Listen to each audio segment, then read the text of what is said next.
National dengue day సందర్భంగా ఈరోజు నగర డిప్యూటీ మేయర్ మోతే శ్రీలత శోభన్ రెడ్డి మరియు టీటీయూసీ రాష్ట్ర అధ్యక్షులు శోభన్ రెడ్డితో కలిసి తార్నాక డివిజన్లో పలు కాలనీలో అవగాహన ర్యాలీ నిర్వహించారు. ఈ సందర్భంగా డెంగ్యూ అవగాహన పాంప్లెట్లను ఇంటింటికి పంపిణీ చేస్తూ ప్రజలకు దోమల నివారణపై అవగాహన కల్పించారు. ఈ సందర్భంగా డిప్యూటీ మేయర్ మాట్లాడుతూ డెంగ్యూ వంటి వ్యాధులను నివారించడానికి ముందస్తు చర్యలు తీసుకోవడంతో ఎంతో కీలకమని వారు తెలిపారు.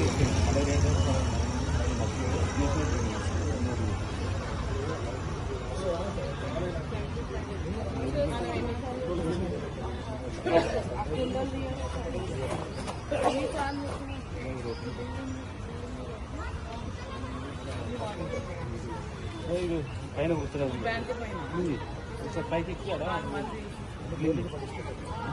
కింద